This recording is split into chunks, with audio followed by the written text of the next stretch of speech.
पंजाब सरकार वालों पंजाब की सिक्ख्या क्रांति विच स्कूल ऑफ एमिनेंस जिहड़े हन वो मील पत्थर साबित हो रहे हैं।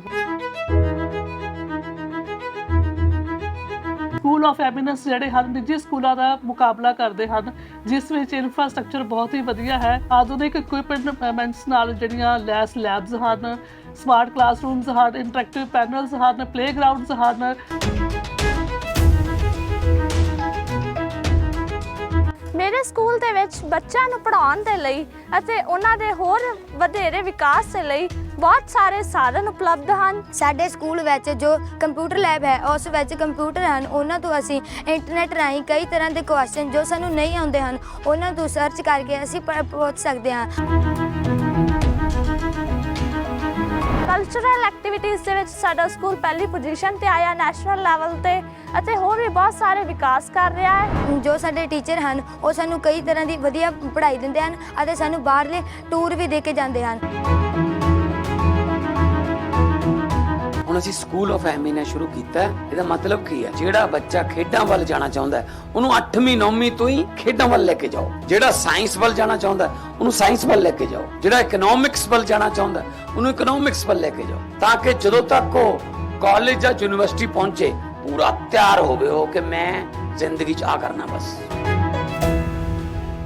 राजनीतिक दलों का सबसे बड़ी जो जिम्मेवारी है देश की डेमोक्रेसी को बचाने की, इसलिए अपोजिशन पिछले कई दिन से SIR पर चर्चा की मांग कर रही है। अगर इस देश में लोकतंत्र ही नहीं बचेगा तो संस्थाएं कहां बचेंगी।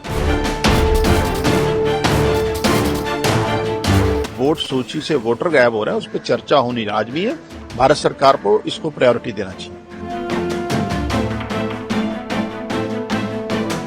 जवाबदेही हो इलेक्शन कमीशन ऑफ इंडिया की, आंसर उनको करना चाहिए, जवाबदेह उनको बनना है, क्योंकि एक ऑटोनॉमस बॉडी है और लोकतंत्र को बचाने में सबसे बड़ी अगर भूमिका है अपोजिशन के बाद तो इलेक्शन कमीशन ऑफ इंडिया की।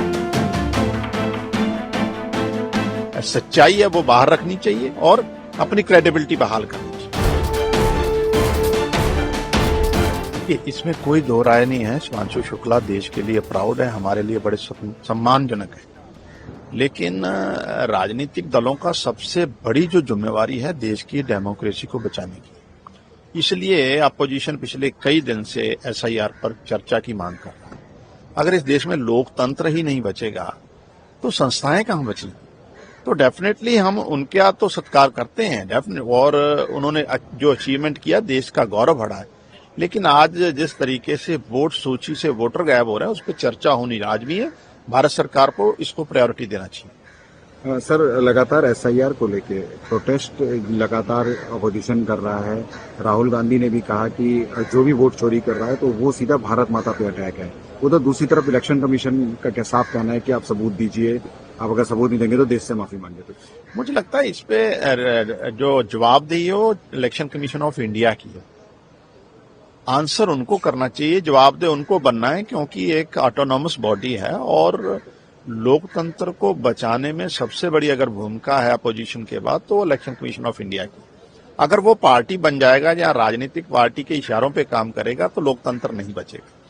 जहां तक वोटर लिस्ट का स्वाभाविक सी बात है, ये महाराष्ट्र में भी हुआ, दिल्ली में अरविंद केजरीवाल जी ने ये मुद्दा उठाया और बिहार में तो बिल्कुल साफ हो चुका है किस तरीके से सत्तारूढ़ दल, देश की जो राजनीतिक पार्टी जो सत्ता में है, वो अपनी चॉइस के आधार पर वोटर लिस्ट बना रही है।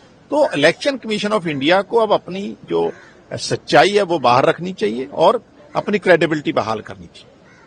PM मोदी ने फिर मीटिंग में PM नेहरू जो नेहरू जी है उनका नाम लिया और कहा कि सिंधु वाटर जो है वो उन्होंने विदाउट कंसल्ट पाकिस्तान को दे दिया। तो किस तरह से देखते हैं? देखिए, मुझे लगता है नेहरू जी ने जो करना था, जो किया था, वो तो करके चले गए। अब जिम्मेवारी प्रधानमंत्री जी की है।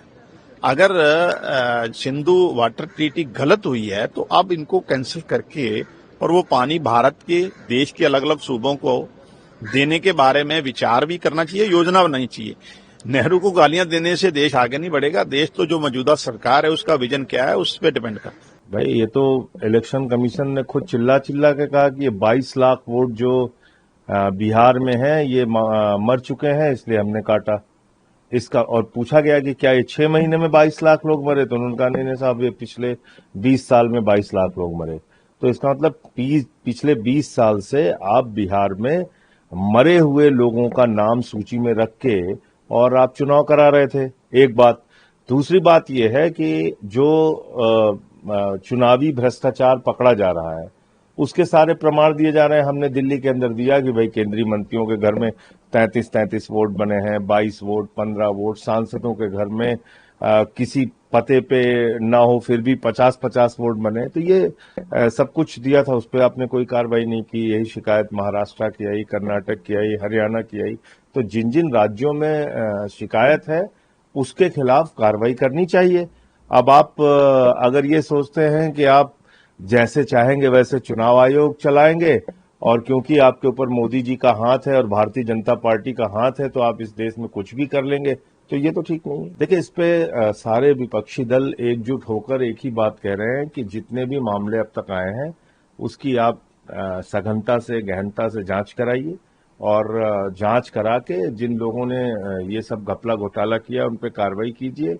और मुझे लगता है कि चुनाव आयोग अगर इस जिद पे रहेगा तो न्याय तो होगा समय के साथ।